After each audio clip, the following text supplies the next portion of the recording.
Hello বন্ধুরা, কেমন আছো? আশা করি সবাই ভালো আছো। এখন এই যে দোকান থেকে চলে এসেছি। সকালবেলা তো রান্না হয়ে গেছে, ওর বাবা খেয়ে গেছে। আজকে না বন্ধুরা একটা মজার ব্যাপার হয়েছে। প্রত্যেক দিন ওর বাবা খেয়ে যায়। আগে যখন আমার এই ঘরটা হয়নি তখন আমার একটা মাটির ঘর ছিল, রান্না করতাম মাটির ঘরেই রান্না করতাম। তা তখন কি হয়েছে, ও দু এক সময় এই ঘর থেকে ওই ঘরে খাবার নিয়ে যেতে হতো। তখন বলতো কি আমাকে একটু খাইয়ে দাও, তো আমি খাইয়ে দিতাম।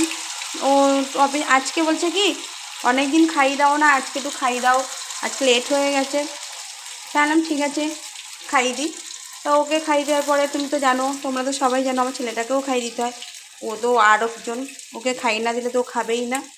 তা দুপুর সকালবেলা ওর বাবা আজকে লাল শাক দিয়ে খেয়ে গেছে, আর মাছের ঝোল আর লাল শাক টিফিনে দিয়ে দিয়েছি। এখন তো দুপুরবেলা আমি আর ছেলে খাবো। ছেলে কি করেছে, আমাদের পাশে একটা ক্ষেত আছে, ওই ক্ষেতটা তো আমাদের একদিন দেখাবো। কয়েকটা কুমড়ো গাছ হয়েছে, ওখান থেকে কয়েকটা কুমড়োর ফুল তুলে নিয়েছিল। আগের দিনেও তুলেছিল। ওই দাদুকে বলেই তোলে। আজকে দাদু ছিল না বলে আর বলতে পারিনি।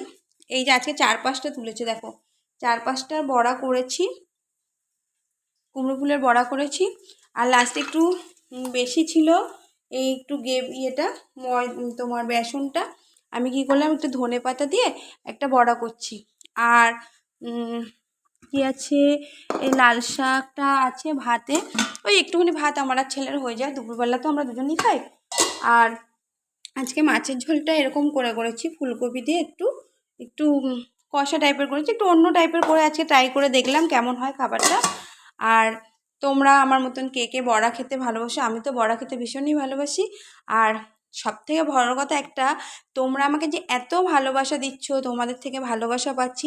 আরও আরও প্রচুর প্রচুর ভালোবাসা দাও বন্ধুরা, আমি যেন আরও এগিয়ে যেতে পারি তোমাদের হাত ধরে, কারণ তোমাদের সাহায্য ছাড়া কখনোই আমরা এগোতে পারবো না। আর আজকে আমার খুব ঠান্ডা লাগছে, তাই চাদরটা পরে ভিডিওটা করছি। আর তোমরা তো আমার চ্যানেলের নাম জানো, মম অ্যান্ড সন চ্যানেল 123।